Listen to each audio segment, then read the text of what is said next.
Alors, avant de démarrer, quelques informations sur la tenue de ce webinaire. Je vous propose de faire une petite présentation ou une nouvelle présentation de Sergic et de Syndic One avant de rentrer dans le vif du sujet des travaux de rénovation.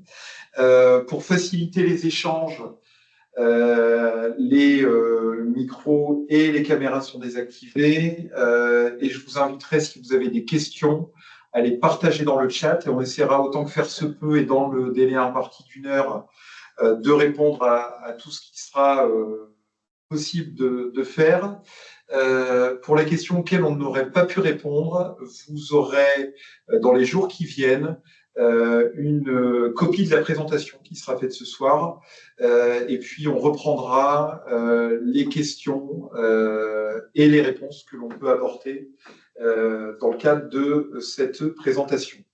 Il y aura une session de questions-réponses à la fin de cette présentation. Néanmoins, si vous avez quelques questions auxquelles nous pouvons répondre au fil de l'eau, on se fera un plaisir de le faire, bien entendu. Je vous propose donc de commencer cette présentation par donc le sommaire. Je vous l'ai évoqué, donc une rapide présentation de Syndic One, puis vraiment les enjeux de la rénovation énergétique et pourquoi réaliser ces travaux. Un focus sur ce qui est rénové, sur ce qui est que rénové, pardon, les étapes d'un projet de rénovation énergétique et puis ensuite un focus sur les financements, puisque vous verrez, on est sur des coûts qui sont généralement relativement élevés, mais des financements existent pour vous accompagner. Et donc Christophe, à côté de moi, vous donnera tous les éléments relatifs à ce sujet. La présentation de Syndic One et de Sergic. Alors Syndic One est une filiale du groupe Sergic, qui est un groupe familial de services immobiliers qui intervient sur tous les métiers de la gestion immobilière depuis 1963. Sergic intervient donc sur les métiers du syndic de copropriété comme Syndic One, que ce soit en agence ou de manière digitale, puisque Syndic One a été créé il y a plus de 10 ans maintenant pour répondre à ce besoin d'accompagnement à distance des copropriétés, la gestion locative, la transaction, donc tous les métiers que vous pouvez retrouver dans une agence immobilière classique, traditionnelle, je dirais, la gestion d'actifs immobiliers et commerciaux, l'exploitation de résidences avec services, notamment les résidences étudiantes, les résidences seniors et le co-living maintenant, le courtage d'assurance, que ce soit les assurances multirisques, immeubles, habitation, dommages ouvrages et tous les prismes d'assurance que vous pouvez rencontrer dans la gestion locative et la gestion de copropriété, et puis aussi tout un pan technique sur lequel on va être accompagné ce soir, bien entendu, avec la filiale Magellan Immobilier Service qui intervient sur tout le spectre de la gestion, de la réflexion bâtimentaire et la gestion technique, que ce soit pour nos clients ou pour nos filiales. Syndic One, rapidement, de quoi s'agit-il? Syndic One est donc une filiale du groupe Sergic qui a été créée il y a plus de 10 ans maintenant, en 2013. Nous sommes le premier syndic professionnel digital, premier de par la date de création de Syndic One, puisque nous avons été les premiers à se lancer sur ce pan de l'activité de la gestion immobilière, puisqu'on avait un grand nombre de copropriétés qui étaient dépourvues de syndic, soit parce que les agences traditionnelles n'adressaient pas les petites copropriétés, puisque c'était initialement les petites copropriétés qui rencontraient ces difficultés, et puis parce que on était sur des tarifs parfois rédhibitoires pour les copropriétaires, et donc le besoin de digitalisation s'est fait sentir, et vous avez un certain nombre d'acteurs qui sont arrivés sur le marché depuis. Nous gérons environ 2000 immeubles partout en France. Nous avons 50 collaborateurs au service de nos clients, que ce soit en gestion ou en comptabilité. Et puis nous sommes sur un modèle avec une gestion partagée, puisque nous nous occupons du back-office, si on peut dire les choses comme ça, c'est-à-dire tous les aspects administratifs, de comptabilité, de préparation des assemblées générales, etc. Et les copropriétaires, souvent le conseil syndical et le référent s'occupent plutôt de ce qui se passe dans l'immeuble, sont nos yeux et nos oreilles, et notamment les travaux.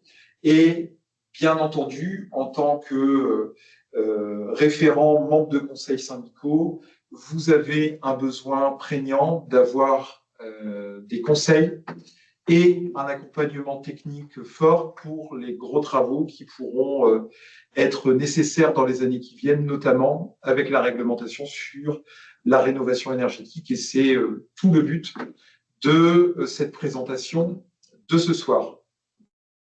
Alors pour ça, je vais laisser la parole à Christophe pour vous présenter donc tous ces aspects de la rénovation énergétique. Question.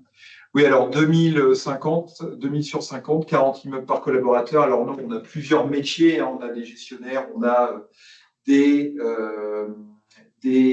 comment dirais-je, assistants et comptables, donc c'est un petit peu plus que 40 immeubles par collaborateur. Ça peut paraître important si on est sur une gestion traditionnelle d'agence. Oui, ça pourrait être important, encore que tout dépend de la taille des immeubles et des besoins des immeubles. Néanmoins, comme je l'ai indiqué tout à l'heure, on ne s'occupe entre guillemets que de ce qu'on peut appeler le back-office, donc de tout ce qui est administratif et comptable. Et donc, le fait que vous ayez les référents et le conseil syndical qui s'occupent de tout ce qui se passe dans l'immeuble et qui animent également les assemblées générales grâce aux outils que nous mettons à leur disposition, fait que ça dégage beaucoup de temps à nos collaborateurs pour traiter les sujets de fond des immeubles et donc pouvoir gérer plus d'immeubles qu'un syndic traditionnel physique que vous retrouvez en agence. Voilà. En espérant que la réponse qui vient d'être apportée par Nicolas ait répondu à la question. Effectivement, moi, je vais intervenir pour vous parler de rénovation énergétique en copropriété. Je m'appelle donc Christophe Coste, je représente la structure Magellan du groupe Sergic. Avant d'être collaborateur de Magellan, je suis d'ailleurs collaborateur du groupe Sergic. Tout ce qui touche à la chose technique dans les immeubles, en copropriété ou non d'ailleurs, que nous gérons, peut entrer dans la sphère d'intervention de Magellan. Maîtrise d'œuvre classique, assistance à maîtrise d'ouvrage classique, et surtout, depuis quelques temps maintenant, la rénovation énergétique, qui nous occupe d'ailleurs sur le volet préparatoire, mais on y reviendra un petit peu plus en détail là dans les minutes qui viennent, avec différentes étapes qui sont prévues par la loi, entre autres le 3PT, le fameux 3PT ou le DPE collectif. Je vais employer quelques acronymes, je vais essayer de ne pas le faire trop régulièrement et de verbaliser ces fameux acronymes, mais de temps en temps, n'hésitez pas à m'arrêter si les définitions sont insuffisamment claires. Le 3PT, projet de plan pluriannuel de travaux, et DPE, diagnostic de performance énergétique. 3PT, projet de plan pluriannuel de travaux, DPE, diagnostic de performance énergétique. Préciser aussi une chose, puisque je viens de vous dire qui j'étais, ce que je ne suis pas député, je ne suis pas ministre. Je vais souvent faire référence à la loi climat et résilience de 2021. Je n'en suis pas l'auteur. Je ne fais qu'aujourd'hui émettre les raisons pour lesquelles elle a été énoncée, éditée, votée et mise en application. Et j'essaie de faire en sorte qu'elle soit mâchouillable par les copropriétaires, entre autres vous, mais pas que, puisque cette présentation est faite aussi en agence auprès de copropriétés dont la gestion ne se fait pas de manière digitalisée. Pour répondre à toutes les questions, il vaut mieux partir du premier postulat, qui est de savoir pourquoi on doit réaliser des travaux de rénovation énergétique. Là, je vais employer des données que vous pouvez retrouver d'ailleurs sur Internet. Vous pouvez les retrouver un petit peu partout, mais elles permettent de bien poser les choses sur les raisons pour lesquelles la loi climat et résilience est intervenue et pourquoi elle a posé les jalons, les règles prioritaires d'une rénovation énergétique dite efficace. Moi, je vais lire à l'écran. Vous allez voir apparaître vous-même les notions qui ont fait que l'État est intervenu. Aujourd'hui, 18% des émissions de CO2 sont liées à l'usage d'un bâtiment en France. Je ne suis pas sûr que les gens aient l'écran. Ouais. Est-ce que vous voyez bien Alors, normalement, vous ne devez plus être sur le titre « Pourquoi réaliser des travaux de rénovation énergétique ?» On a quelques lenteurs. Vous devez être sur les chiffres que Christophe va vous partager. Mais je pense que… c'est la bonne diapo. Alors, 18% des émissions de gaz de CO2 sont liées à l'usage d'un bâtiment en France. C'est important de le rappeler parce qu'on a souvent tendance à penser que c'est anecdotique par rapport au transport, à l'avion, au bateau, évidemment à la voiture. Mais en tout cas, c'est déterminant que de se poser la question de savoir l'usage d'un bâtiment en France peut-il générer des émissions de gaz à effet de serre ou des déperditions énergétiques. Et c'est effectivement le cas à hauteur de 18%. La loi climat et résilience, vous allez le voir, elle traite aussi d'autres thématiques que, on va dire, la rénovation énergétique. Elle tend aussi à lutter contre la précarité énergétique. Et aujourd'hui, 3 millions de ménages en France souffrent de précarité énergétique, c'est-à-dire que depuis presque 2000 ou 2001, on a des ménages qui coupent leur chauffage en période hivernale parce qu'elles n'arrivent pas ou n'arrivent pas à régler, entre autres, les factures permettant de payer les consommations d'énergie et donc le chauffage qui va avec.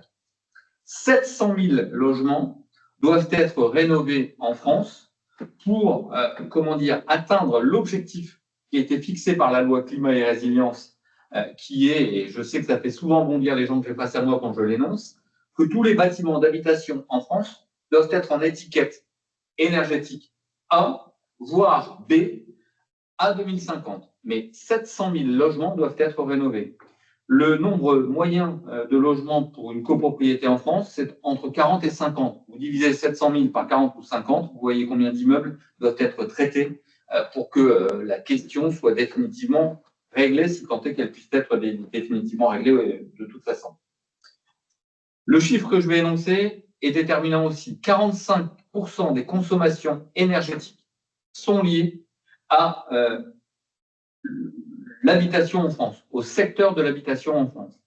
On n'imagine pas que presque la moitié des consommations énergétiques en France sont liées à nous, copropriétaires, nous, propriétaires d'habitation principale en maison individuelle, mais dans tous les cas, 45% des consommations énergétiques sont liées à l'habitation en France. Et puis surtout, 28% de ces 45% sont des logements en France placés sous le régime de la copropriété. C'est énorme parce que ça veut dire que sur les 45% de consommation d'énergie en France, on peut rapporter 28% de ce que vous êtes copropriétaire avec vos immeubles placés sous le régime de la copropriété. Tout ça pour bien préciser que si la loi climat et résilience est intervenue, si nous nous trouvons face à vous aujourd'hui pour parler de rénovation énergétique, c'est qu'il y a des données factuelles que vous pouvez retrouver à peu près partout qui permettent de dire oui, il est temps de s'y mettre. La deuxième raison pour laquelle la rénovation énergétique doit être lancée, c'est qu'il y a effectivement des échéances qui ont été posées par cette fameuse loi climat et résilience. On a choisi ce soir de revenir sur deux données principales, le DPE collectif et les plans pluriannuels de travaux. Pour faire simple, la loi a posé des échéances qui ont été saucissonnées par le nombre de lots dans les immeubles. Pour les copropriétés dont le nombre de lots était supérieur à 200. Le DPE collectif était réalisable pour le 1er janvier 2024 et le projet de plan pluriannuel de travaux pour le 1er janvier 2023. Il y a d'ailleurs une incompatibilité des dates. Nous, dans les métiers de l'administration de biens, nous aurions voulu que les deux dates soient similaires ou à tout le moins que le DPE collectif soit obligatoire avant le 3PT. Pour une raison que j'ignore, le législateur fait l'inverse.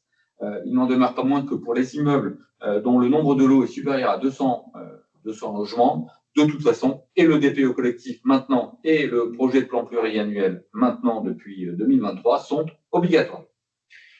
Entre 50 et 200 lots, les dates étaient légèrement décalées. 1er janvier 2025 pour le DPE collectif, 1er janvier 2024 pour le plan pluriannuel de travaux. On peut donc dire que pour les immeubles, on va dire supérieurs à 50 lots, De toute façon, ces deux notions sont obligatoires.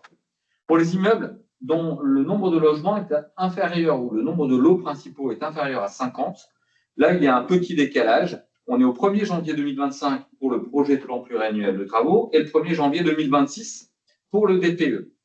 Vous pourriez me dire, on peut donc attendre. Mais la seule chose, c'est que pour réaliser le plan pluriannuel de travaux, il faut que le DPE collectif soit lui-même réalisé. Sinon, votre projet de plan pluriannuel de travaux n'a aucun sens. Là, j'en reviens à ce que je vous indiquais il y a quelques minutes, c'est une incohérence de la loi. De toute façon, pour réaliser l'un, il vous faut l'autre. Donc, considérez que le DPE et le plan pluriannuel de travaux sont obligatoires pour les copropriétés également inférieures à 50 logements avec l'introduction de la loi climat et résilience. On a vu en premier temps les raisons, on va dire, écologiques, toutes les données que je vous ai fixées. On voit dans un deuxième temps le cadre de la loi et on voit aussi que la rénovation énergétique a été rendue obligatoire parce qu'il y a eu un échec de la précédente loi qui avait été éditée en 2015. C'est la loi LTECV qui portait sur la transition énergétique pour la croissance verte et qui imposait notamment que tout ravalement de façade qui était réalisé sur un immeuble placé en copropriété devait être étudié, à tout le moins étudié, sous le prisme de la rénovation énergétique et donc de l'isolation. Force est de constater que cette loi a été très, très peu mise en application, y compris par nous, syndics d'ailleurs. Je pense qu'elle n'a pas été suffisamment prise au sérieux. Et le complément qui est arrivé derrière, c'est la loi climat et résilience, qui porte notamment une autre obligation, ce qui incite les copropriétés et les copropriétaires à rentrer dans un projet de rénovation énergétique, c'est qu'il y a une interdiction de mise en location pour les logements placés en étiquette G au 1er janvier 2025, à partir de maintenant. Pour les logements avec une étiquette énergétique F au 1er janvier 2028, on a un petit peu de temps devant nous, mais ça va arriver très très vite. Et 1er janvier 2034, pour les appartements dont les étiquettes énergétiques seraient E. Tout ça, mis bout à bout, fait que, évidemment, si on a des données très globales qui disent qu'une partie de la consommation énergétique vient du logement, de l'habitation en France, on a un texte de loi qui nous impose à certaines obligations et que, en plus, le précédent texte n'a pas été appliqué, tout ça vous explique pourquoi il est important de rentrer dans une logique de travaux de rénovation énergétique. Je rebondis aussi sur les interdictions de louer les logements pour les propriétaires bailleurs. Malheureusement, comme vous êtes en copropriété, vous n'êtes pas seul décideur en tant que propriétaire bailleur. C'est-à-dire que vous ne pouvez pas, vous devez réaliser des travaux sur vos logements pour obtenir une étiquette énergétique plus satisfaisante, mais pour autant, vous n'avez pas la main sur tous les aspects techniques. On verra tout à l'heure sur les pourcentages de déperdition, mais vous n'avez pas la main sur tous les aspects techniques, c'est-à-dire que même avec la meilleure volonté du monde et les travaux que vous allez réaliser à l'intérieur de votre logement, potentiellement, vous n'arriverez pas à atteindre une étiquette énergétique satisfaisante pour répondre aux critères de la loi climat et résilience. Vous serez indéniablement obligé d'intervenir sur le bâti plus général qu'est la copropriété, et c'est aussi une des raisons qui font que la copropriété est très impactée. Il y avait une question avant qu'on passe à la suite sur le fait que les aides soient ou non réservées uniquement aux maisons. On reviendra sur les aides tout à l'heure, mais non, elles sont aussi réservées à la copropriété. On en parle moins dans les médias, mais vous avez aussi tout un package d'aides sur la copropriété. Et elles sont très spécifiques pour la copropriété, nous le verrons tout à l'heure. Pour aller dans le sens de ce que vient de dire Nicolas, souvent les propriétaires bailleurs étaient, catégorisés comme des gens qui s'opposaient systématiquement à des projets de travaux. Aujourd'hui, les bailleurs sont les premiers vecteurs de prise de décision en Assemblée générale, justement pour des raisons d'étiquette de leurs appartements. C'est-à-dire que si les appartements sont en F ou en G et que changer le cumulus ou la production de chaleur ne suffit pas, dans ce cas-là, évidemment qu'ils sont des vrais incitateurs à la réalisation de travaux collectifs, comme venait de le dire Nicolas. Je précise une chose, la remise en location est interdite pour les étiquettes G quand vous êtes bailleur, mais tant que votre locataire est en place, même si vous êtes en étiquette G, il a le droit de rester en place. C'est au moment de son départ que les questions vont se poser. Pour finaliser la réponse à la question pourquoi réaliser des travaux de rénovation énergétique, moi j'aime bien finir par les avantages que vont générer les rénovations énergétiques en copropriété. La première d'entre elles, ou le premier d'entre eux, c'est la valorisation de votre patrimoine. Aujourd'hui, on sait que entre un appartement vendu dans une copropriété qui a fait une rénovation énergétique et un autre appartement situé dans la même rue avec les mêmes critères, on va dire, on peut avoir une déperdition de 10 à 15% actes notariés à l'appui. Donc, réellement, lorsqu'on s'engage dans une rénovation énergétique, on va valoriser le patrimoine. Et pas qu'à la vente ou à l'achat, d'ailleurs, également en location, puisqu'on a des locataires qui regardent l'étiquette énergétique et de l'appartement, bien sûr, c'est d'ailleurs obligatoire sur les annonces, notamment en vitrine, mais aussi de l'immeuble dans lequel ils vont vivre. Améliorer le confort du logement, été comme hiver, c'est d'ailleurs un des axes majeurs de la loi climat et résilience. On a souvent tendance à penser que les déperditions sont les plus importantes en hiver. Elles sont évidemment importantes en hiver, mais elles le sont aussi en été, parce que la loi climat et résilience vise la circulation de l'air dans l'appartement, le confort dans l'appartement, et l'été, c'est un des points d'amélioration majeurs que vise la rénovation énergétique. Faire baisser les consommations d'énergie, c'est le point central, évidemment. Si on engage un projet de rénovation énergétique, c'est évidemment pour valoriser le patrimoine, c'est évidemment pour améliorer le confort dans les appartements, été comme hiver, mais c'est surtout pour faire baisser la consommation d'énergie et par voie de conséquence, faire baisser vos appels de charges trimestriels si les consommations sont comprises dans les charges de l'immeuble ou les factures individuelles si vous êtes en facturation individuelle. On lutte, c'est important de le rappeler quand même, parce qu'on a des enfants, nous avons des enfants, des petits-enfants, des arrière-petits-enfants qui vont souffrir encore plus que nous du réchauffement climatique. Évidemment, travailler sur un projet de rénovation dans un immeuble donné, ajouter à celui de l'immeuble à côté, de celui qui est un petit peu plus loin et encore un peu plus loin, ça va permettre de lutter efficacement contre le réchauffement climatique, vous l'imaginez bien. Et puis, c'est peut-être un petit peu juridique ou juriste ce que je vais dire, c'est que vous mettez votre bâtiment en conformité réglementaire. Aujourd'hui, il n'y a pas de sanction prévue par la loi au fait que la rénovation énergétique soit engagée. Il n'y a pas de sanction au fait que le fameux 3PT, le projet de plan pluriannuel, soit réalisé ou non, malgré le fait que aujourd'hui tous les immeubles ont l'obligation de le faire. Par contre, les notaires sont de plus en plus enclins à demander ces documents lorsqu'ils régularisent des ventes. Et nous savons qu'ils pourraient être amenés à bloquer la régularisation d'une vente si le fameux 3PT n'est pas fourni avec les documents habituels qui lui permettent de signer l'acte notarié en votre présence. Ça répond à la question de monsieur ou madame Leroy qui s'interrogeait sur la nécessité de réaliser, puisque c'est obligatoire, est-ce que ça peut bloquer une vente? Pas forcément, ça dépend du notaire. Vous avez des notaires plus ou moins zélés qui vont accepter de vendre sans ça, mais ce sera une réserve qui sera dans l'acte authentique. Vous en avez qui refuseront de vendre, donc c'est un petit peu au bon vouloir des notaires. On avait également une question sur une petite copropriété de 4 lots avec du chauffage électrique et une étiquette énergétique en D. Donc, Madame Berthier qui se posait la question de l'intérêt du DPE collectif. Alors, j'imagine que si vous posez l'intérêt du DPE collectif et que vous avez une étiquette en D, c'est que c'est vraisemblablement votre logement qui est en D et pas forcément tous les logements et tout l'immeuble. Je peux peut-être y répondre.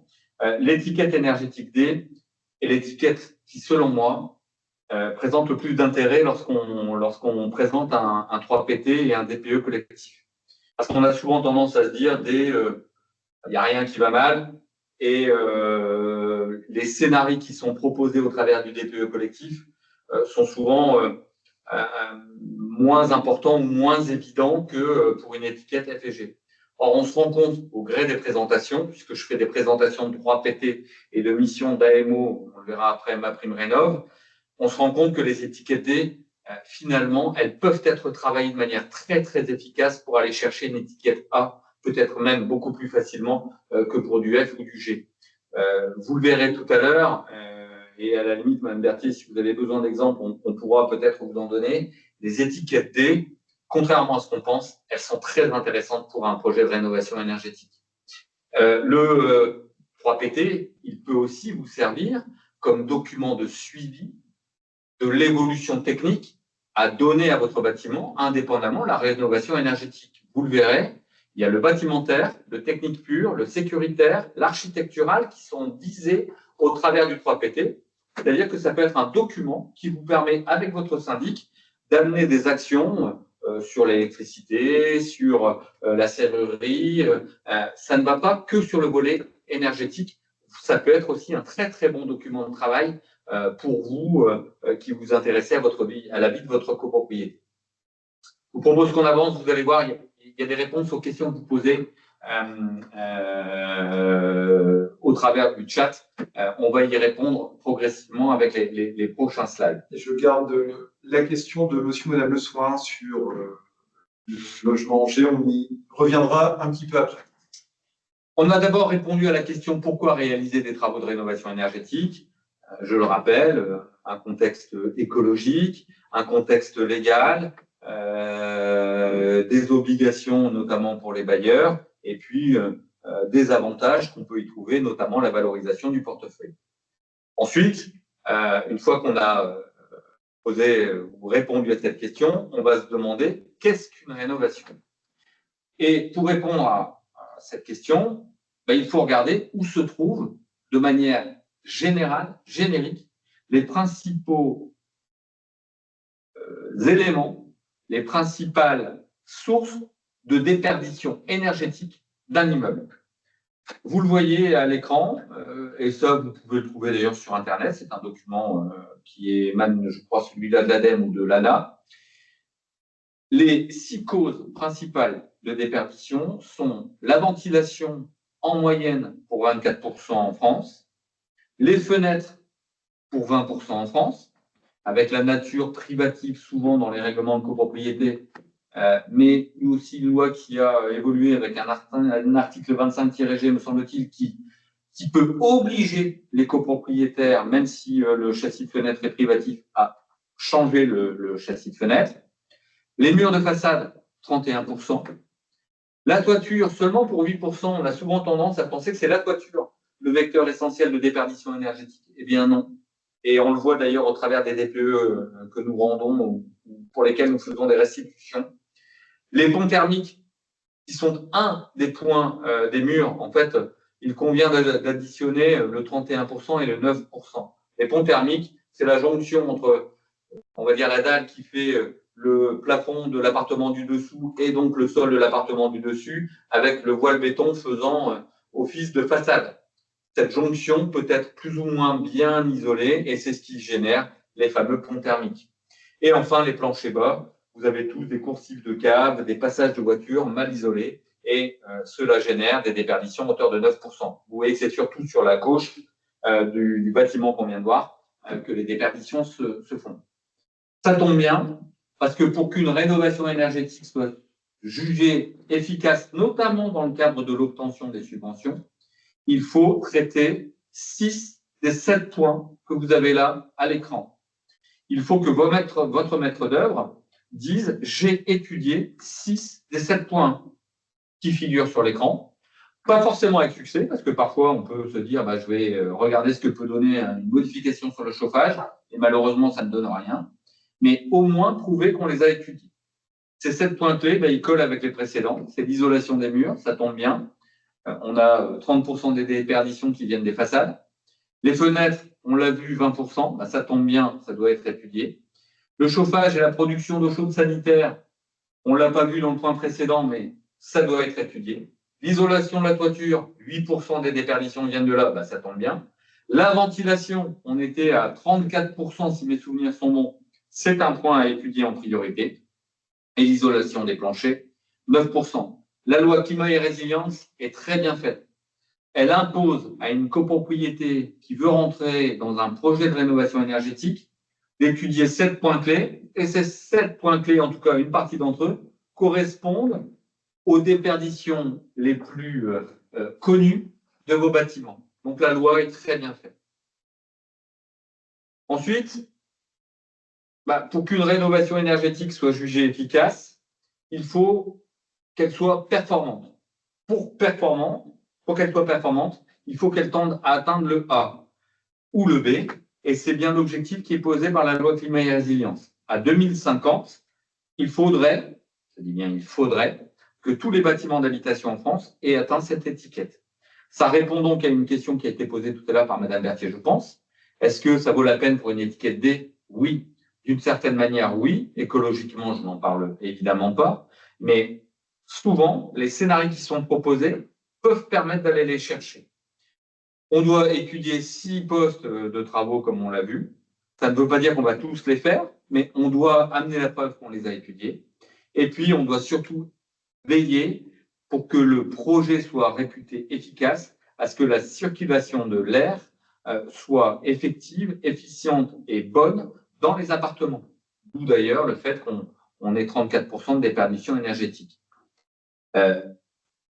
Pour qu'un projet de rénovation énergétique soit jugé efficace, il faut aussi qu'entre la conclusion du marché et la réception, on ait un délai normal de 18 mois. Ça peut être un petit peu plus long puisqu'il peut y avoir des aléas climatiques ou des reports pour malheureusement des entreprises qui auraient quelques difficultés. Mais c'est ce que cherche à obtenir la loi climat et résilience. Et surtout, ce que souhaite obtenir la loi climat et résilience, c'est qu'on obtienne 35% de réduction des consommations sur un immeuble. En réduisant de 35% et en respectant les conditions que je viens d'énoncer, on peut obtenir une rénovation dite efficace. Oui, pardon. Je me permets de revenir sur le chat et M. et Mme Le Soin a précisé sa question, puisque a priori vous avez un logement en étiquette énergétique G, avec la difficulté que vous êtes sur un secteur classé bâtiment de France, peut-être même l'immeuble qui est cité, qui est classé.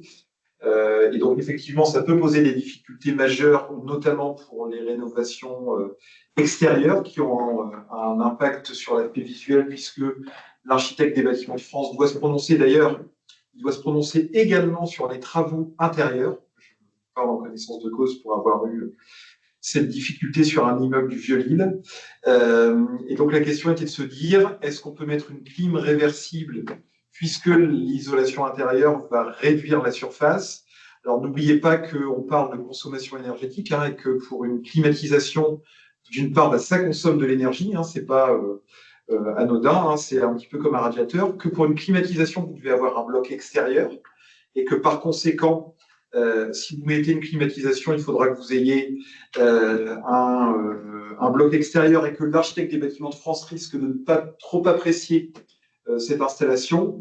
Et je crains effectivement, malheureusement, que sur certains quartiers historiques, sur certaines villes, on pense notamment à Paris avec les immeubles haussmanniens, on ait des difficultés sur les rénovations d'ampleur qui vont très certainement nécessiter, sauf à ce que les législateurs reviennent sur certaines contraintes techniques pour les immeubles classés, à ce qu'on soit obligé de traiter par l'intérieur et donc par conséquent, en effet, et c'est regrettable, je le conçois, de diminuer la surface habitable des logements, en espérant aussi que l'innovation technologique soit au rendez-vous et qu'on ait des matériaux qui permettent, en perdant le moins de superficie possible, d'isoler au mieux son logement par l'intérieur. Alors, je rejoins ce que vient de dire Nicolas. Effectivement, on raisonne souvent en rénovation énergétique par réfection de toiture-terrasse avec un isolant efficace et isolation thermique extérieure des façades. Ce sont effectivement des choses qui reviennent très, très régulièrement. Dans votre cas de figure, l'isolation thermique par l'extérieur, si j'ai bien compris, s'avère compliqué. Maintenant, à l'intérieur de l'appartement, il y a peut-être déjà des choses, on ne va pas rentrer dans le cas particulier de votre appartement, mais Regardez votre production d'eau chaude. Il y a aujourd'hui des cumulus extra plats qui, parce qu'ils sont changés, peuvent permettre de changer d'étiquette en étant beaucoup plus efficaces. De la même manière, vous avez peut-être, si c'est de la production électrique, des radiateurs nouvelle génération qui permettent aussi, si on les remplace, d'aller chercher des gains de consommation d'énergie. Donc, pensez-y. Au niveau de l'immeuble, il y a peut-être une VMC. Cette VMC, elle est peut-être d'un modèle ancien et avec un remplacement pas forcément très onéreux par rapport à un ravalement de façade. On peut mettre ce qu'on appelle de l'hydro-réglable B qui peut faire gagner une étiquette énergétique au bâtiment. Donc, il y a peut-être aussi des solutions qui pourraient vous aider dans ce sens-là, mais malheureusement, on ne va pas pouvoir rentrer dans le détail de votre appartement. En tout cas, ce qui est sûr, c'est que l'isolation thermique par l'intérieur est parfois préconisée et effectivement, elle fait perdre de la surface dans les appartements. Une fois qu'on a répondu à pourquoi il faut rénover, en quoi consiste une rénovation, on va passer aux étapes d'un projet de rénovation énergétique. Et là aussi, je trouve que la loi climat et résilience est plutôt bien faite parce qu'elle va suivre le cycle de vos assemblées générales. Je sais aussi que les copropriétaires n'aiment pas les assemblées générales extraordinaires, mais ne soyez pas avares d'une convocation d'assemblée générale extraordinaire qui viendrait s'intercaler entre vos assemblées générales ordinaires, parce que parfois, lorsqu'on lance un projet d'envergure, il est bon de se poser uniquement sur cette thématique-là plutôt que de le faire après les 15 ou 20 questions à caractère administratif que requiert un ordre du jour d'assemblée générale ordinaire. En tout cas, vous le voyez là sur le schéma. Concrètement, le cycle d'une rénovation énergétique va suivre le cycle de vos assemblées générales, qu'elles soient ordinaires ou extraordinaires. À une première assemblée générale, vous allez voter un audit, le fameux 3PT avec son DPE collectif. Et puis après, vous allez avoir sa restitution.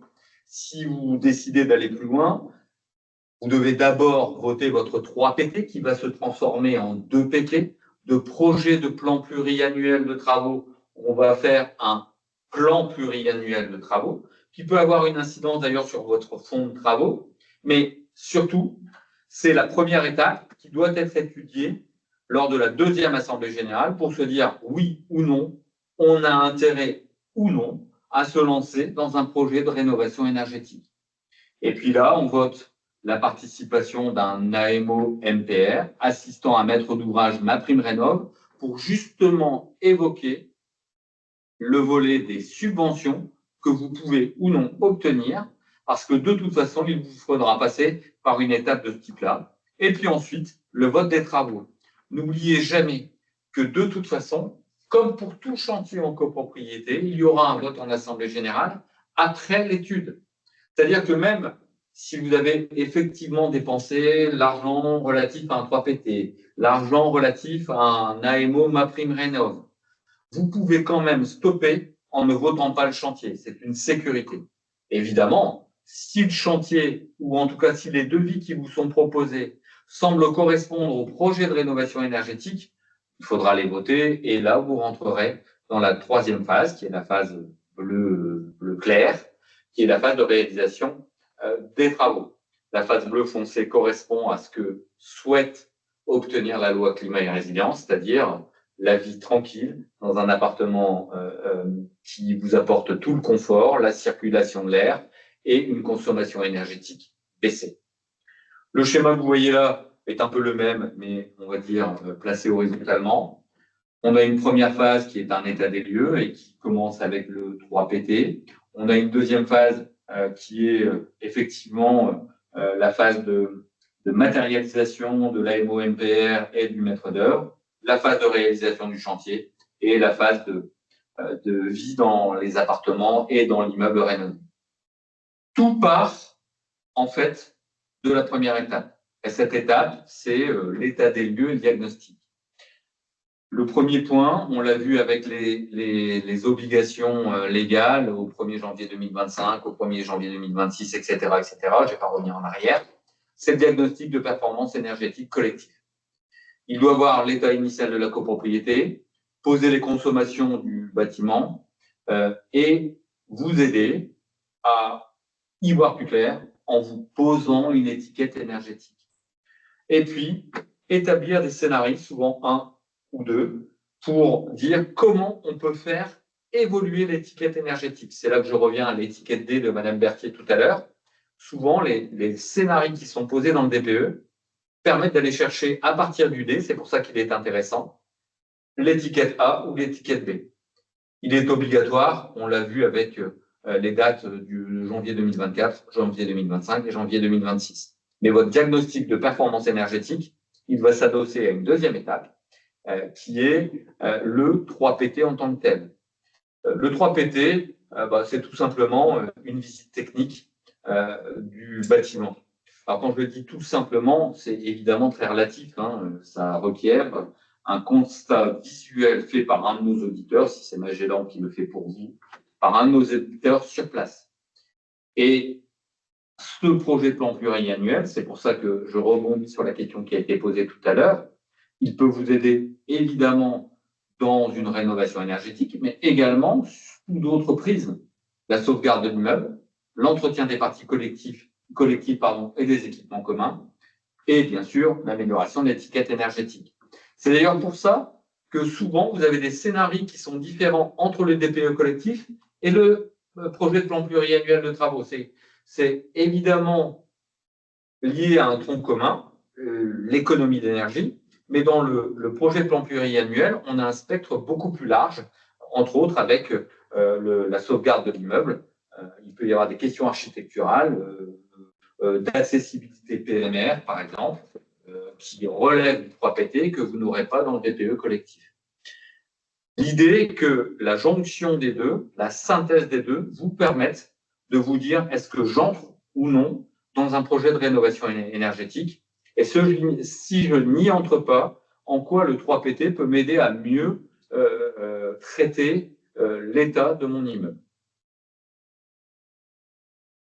La conception de votre projet, elle va se faire sur 3 points. Sur un point architectural, on l'a vu d'ailleurs avec les ITE qui peuvent être proposés. L'isolation thermique extérieure. Isolation thermique extérieure, ITI, isolation thermique intérieure.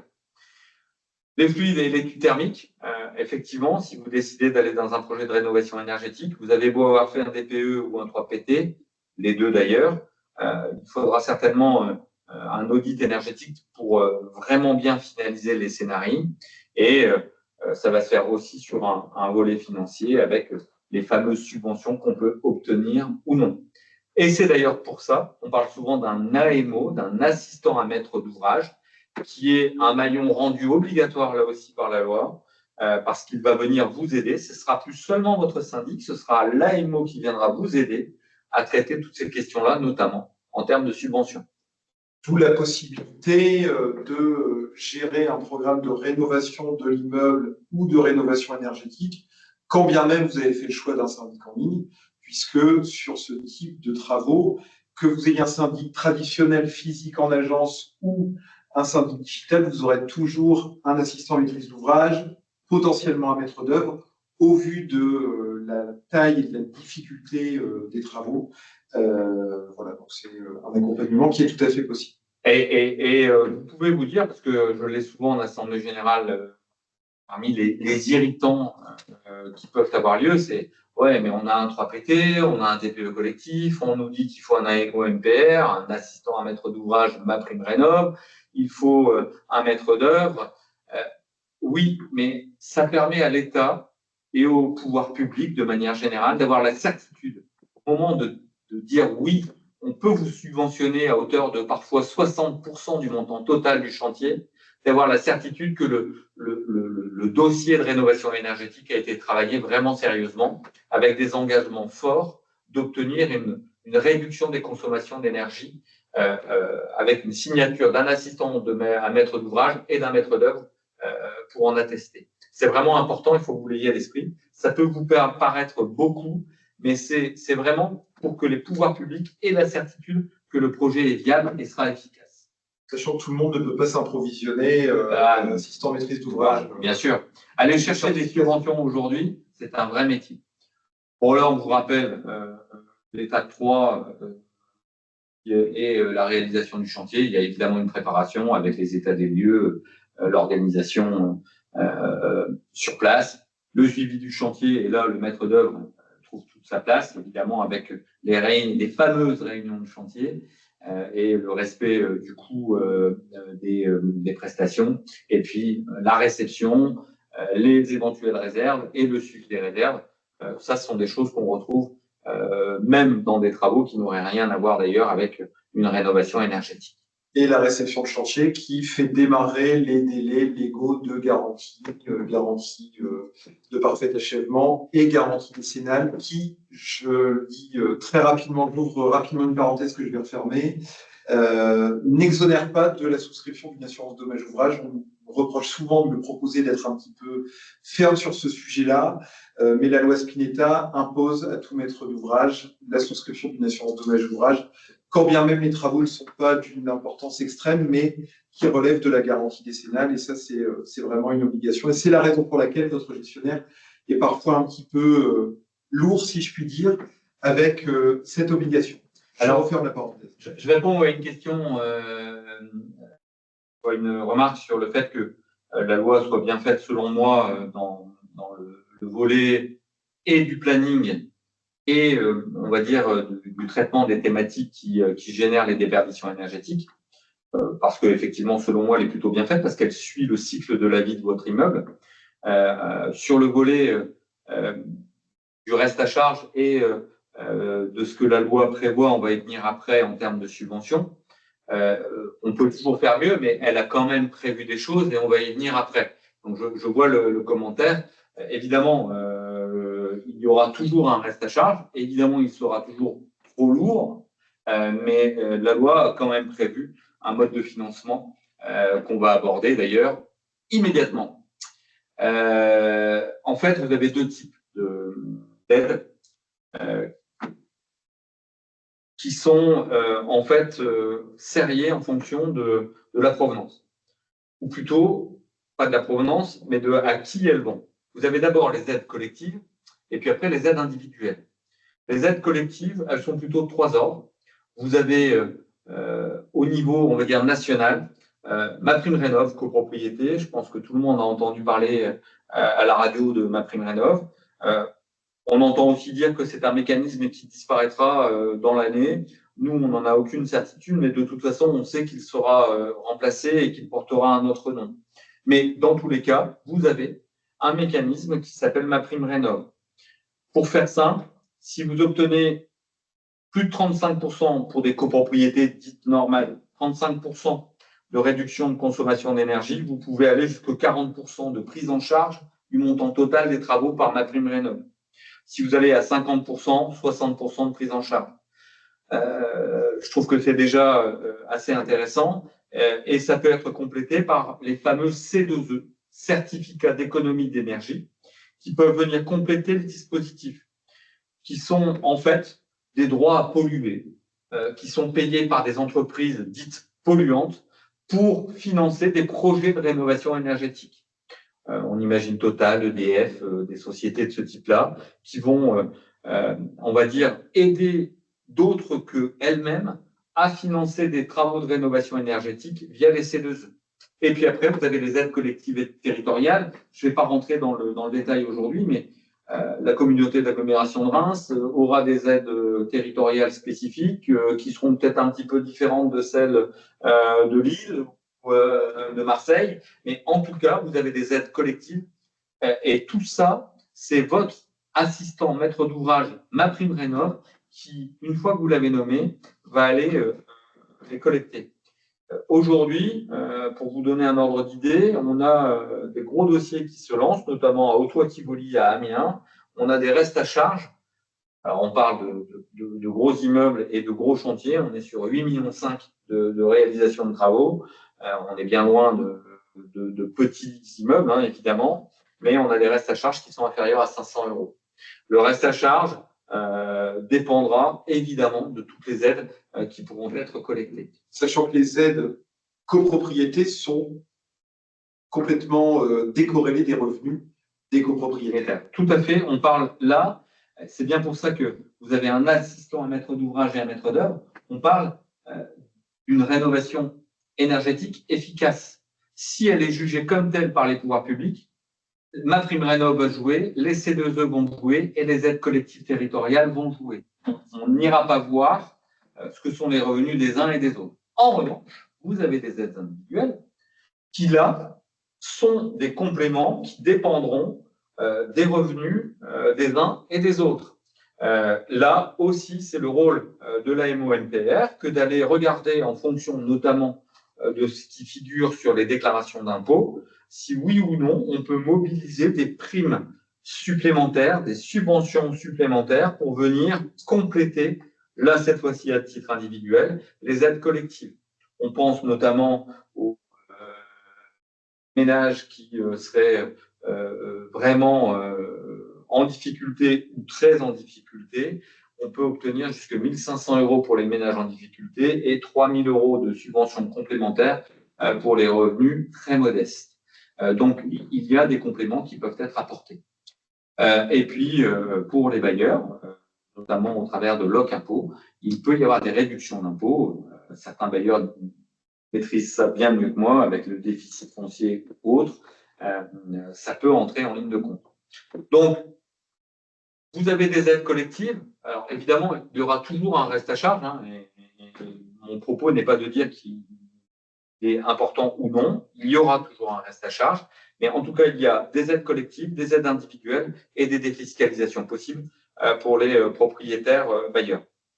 Comment se finance le reste, le fameux reste à charge? Vous avez les fonds de travaux. D'ailleurs, je mets une pierre dans notre jardin, nous, syndic, c'est qu'on a souvent sous-estimé à quoi pouvait servir le fonds de travaux. Et souvent, d'ailleurs, on a des copropriétés qui ont été réticentes à contribuer. Le fonds de travaux peut venir en déduction des travaux de rénovation énergétique. On a évidemment l'épargne et les ressources personnelles, mais vous avez surtout les prêts collectifs. Les prêts collectifs ont beaucoup évolué ces derniers temps. Il y a même des prêts collectifs qui peuvent faire la jonction entre le dépôt du dossier et la libération des subventions, ce qu'on appelle des prêts collectifs subventions. Ils viennent faire le joint entre les deux phases, ce qui évite aux copropriétaires de sortir les fonds avant que les subventions n'aient été débloquées par soit les collectivités territoriales, soit par l'État. Et vous avez aussi les prêts collectifs traditionnels qui font qu'aujourd'hui, il n'y a plus de solidarité entre les copropriétaires eux-mêmes. Il n'y a plus de question d'âge. Donc là, j'ai avoir moins de 100 ans. Et il n'y a plus de questionnaire de santé. Donc, ils sont accessibles par la quasi-totalité, pour ne pas dire par la totalité des copropriétaires aujourd'hui. Et là aussi, l'assistant à maître d'ouvrage est missionné pour aider le syndic à mettre en place ces différents prêts collectifs. Donc, effectivement, il y a toujours un reste à charge, j'y reviens, mais on va dire que les aides sont envisageables à deux niveaux, collectif, individuel, et il y a des dispositifs qui permettent de les financer sur des durées qui vont de 5, 7, 9 et 11 ans ou 13 ans, me semble-t-il. Sachant que sur ces prêts collectifs, on a certaines obligations qui sont un peu différentes des prêts que vous pouvez demander à titre personnel. Comme le disait Christophe, il y a plus cette solidarité entre copropriétaires, c'est-à-dire qu'à partir du moment où vous avez souscrit au prêt collectif, c'est la banque qui fait son affaire du recouvrement des sommes versées aux copropriétaires. Ça n'est pas au syndic et aux autres copropriétaires de compenser les éventuelles défaillances.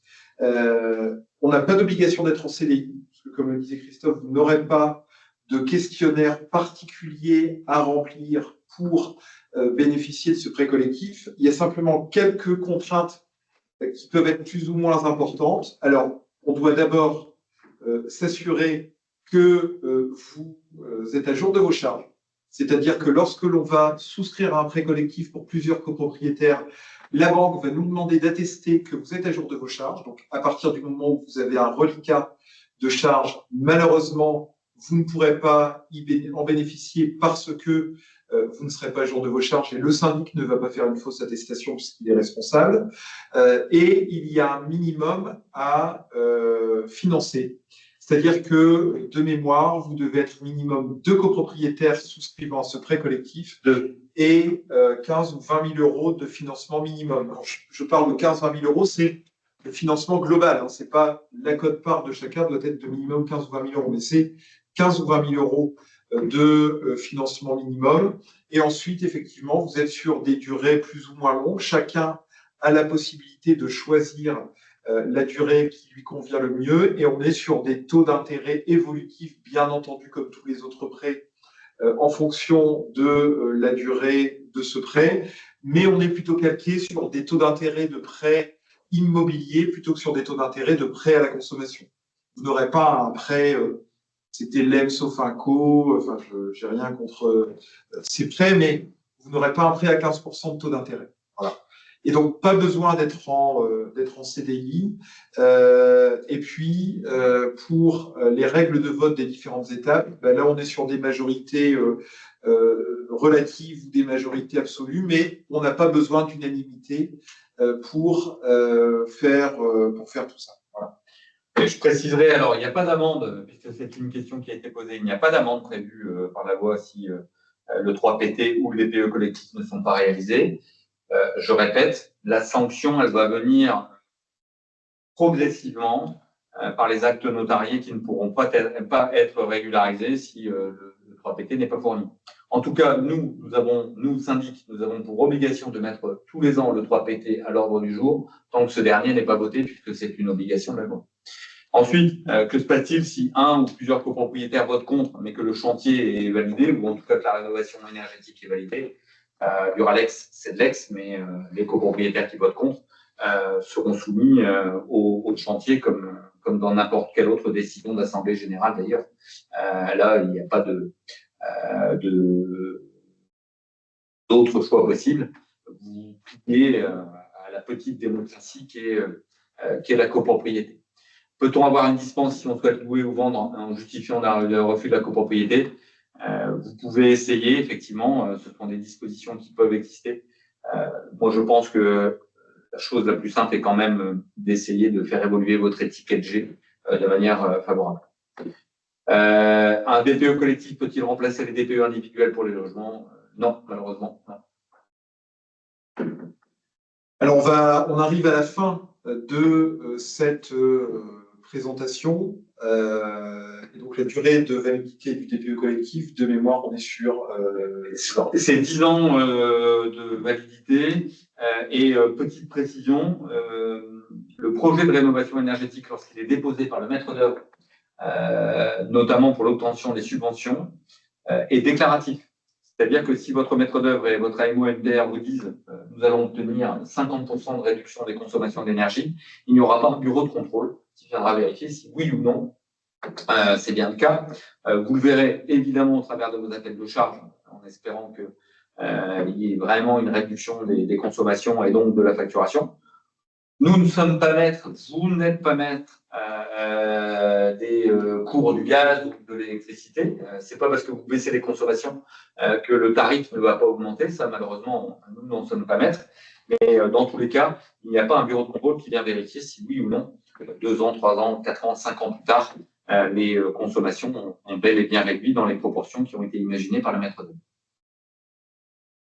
Alors, comment on vous accompagne dans ces projets extrêmement structurants et importants pour la copropriété? D'abord, en vous proposant les préalables dont il a été question tout au long de cette présentation, c'est-à-dire que votre gestionnaire l'a certainement déjà fait l'année dernière et le refait cette année, le cas échéant, va vous proposer, comme le disait Christophe, de mettre à l'ordre du jour, enfin, va même vous mettre à l'ordre du jour la proposition de projet de plan pluriannuel de travaux et de diagnostic de performance énergétique, sachant que dans le mode de fonctionnement syndical dont on a rapidement parlé au début de cette présentation, tout ce qui se passe dans l'immeuble est du ressort du référent du conseil syndical. Par conséquent, les devis, généralement, sont à obtenir par le référent.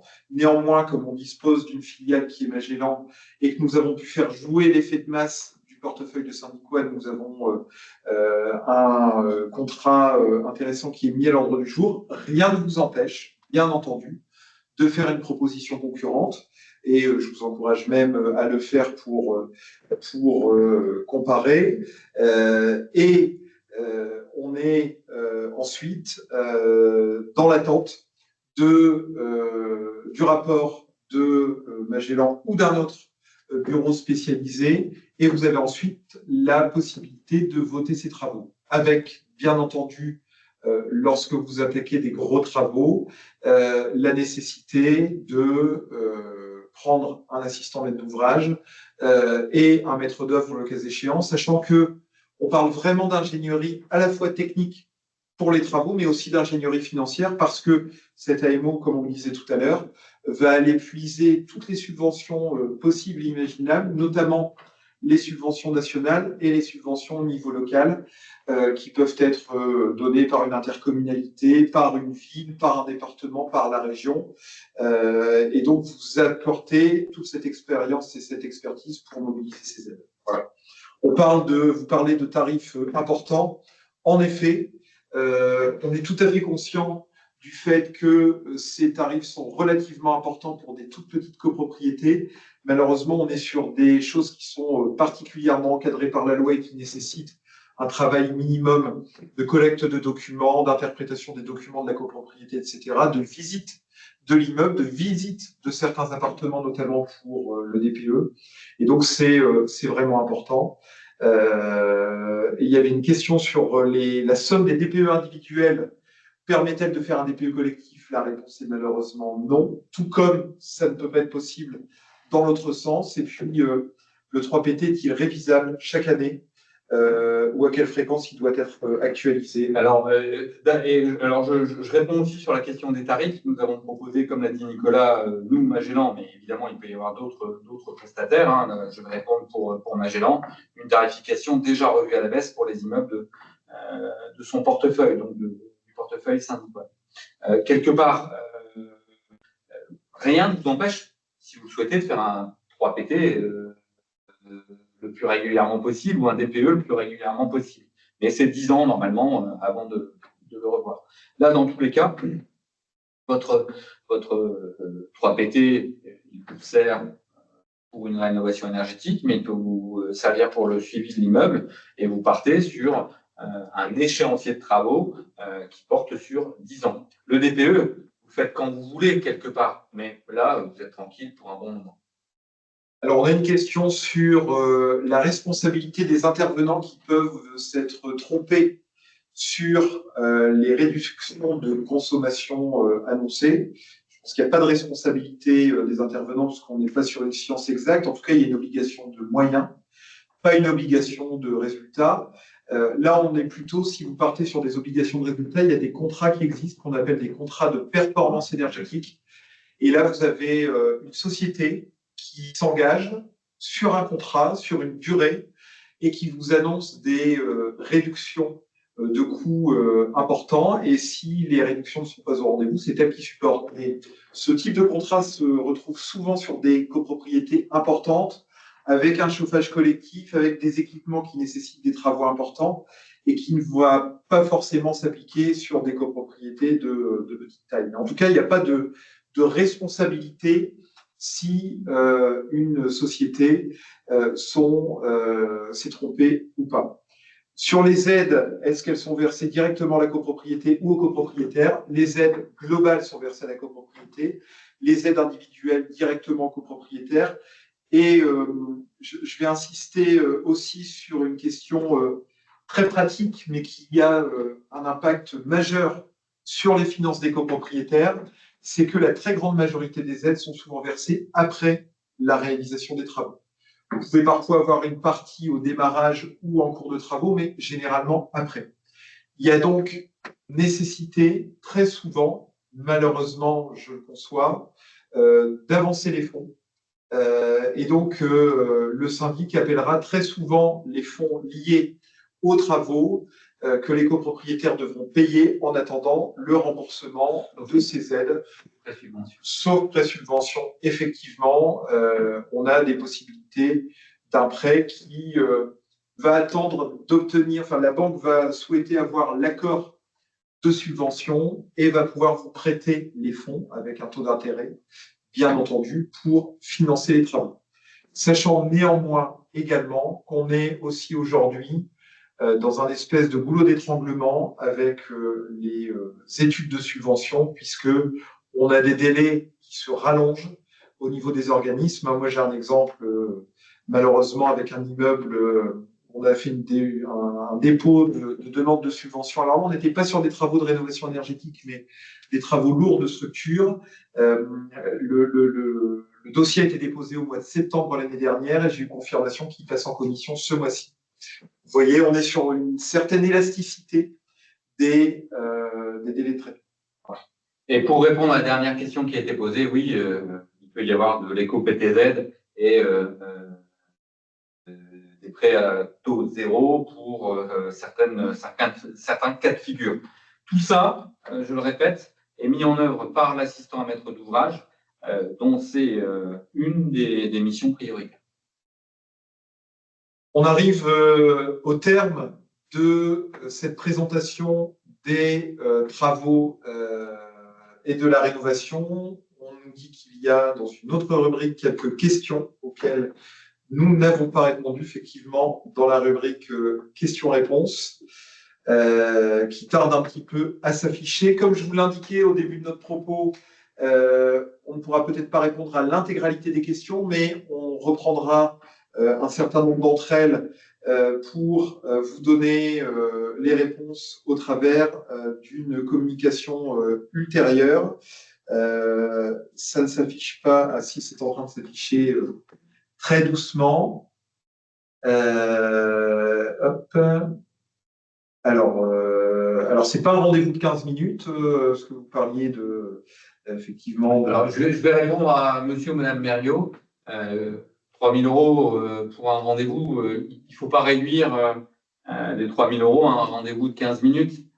Évidemment qu'il y a une analyse des dossiers, il y a une collecte de données, ça n'est pas qu'un rendez-vous de 15 minutes.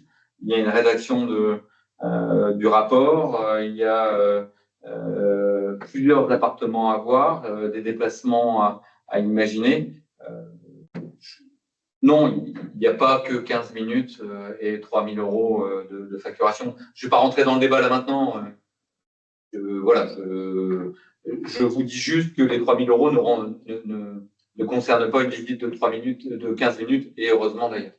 Alors, monsieur ou madame Merriot posait également une question sur les bâtiments qui sont en périphérie des bâtiments historiques. Donc, vous avez effectivement, soit le bâtiment est classé lui-même, et alors là, c'est extrêmement compliqué, comme on disait tout à l'heure, mais vous avez aussi des bâtiments qui sont dans le périmètre d'un bâtiment classé, et là, vous répondez aussi à des contraintes réglementaires fortes, c'est-à-dire que vous devez déposer une demande en mairie, soit une déclaration de travaux, soit un permis de construire, et la mairie ou l'intercommunalité, en tout cas, l'organisme qui instruit l'autorisation administrative va interroger l'architecte des bâtiments de France qui pourra faire une préconisation ou qui pourra demander à ce que les travaux se fassent dans certaines conditions. C'est pas toujours très lisible, malheureusement. L'architecte des bâtiments de France se prononce souvent sur un dossier de quelques pages qu'on essaye de rendre le plus exhaustif possible, mais on est parfois un peu en décalage avec la réalité. Mais toujours est-il que, oui, quand vous êtes dans un secteur classé, vous êtes obligé d'avoir une intervention de l'architecte des bâtiments de France. Voilà.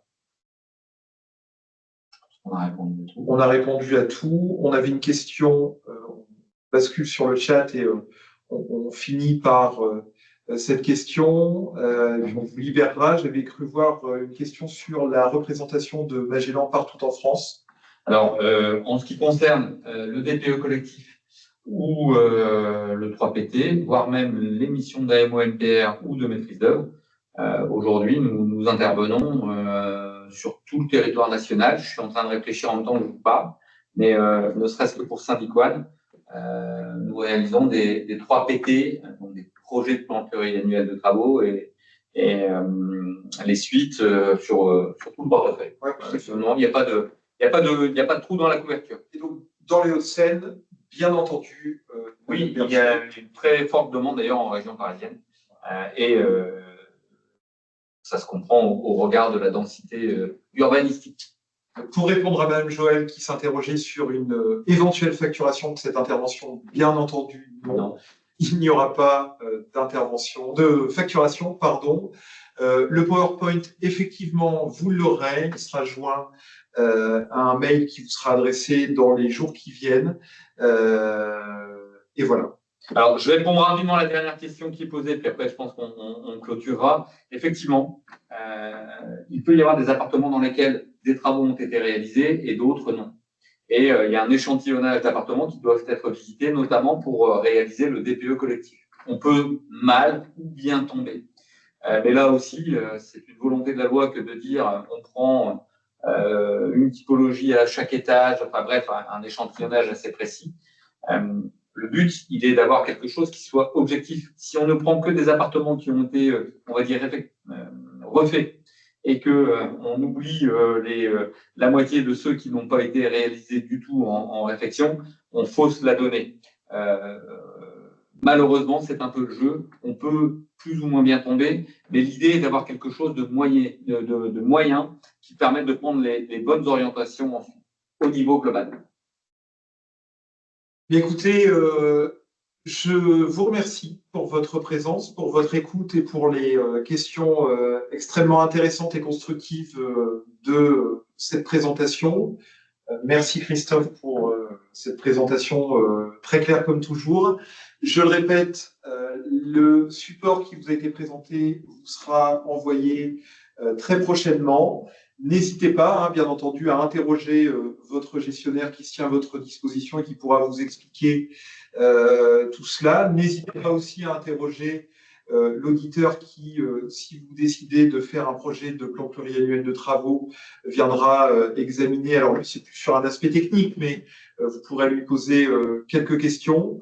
Et puis, il me reste à vous souhaiter une excellente soirée. Bonne soirée à toutes et à tous.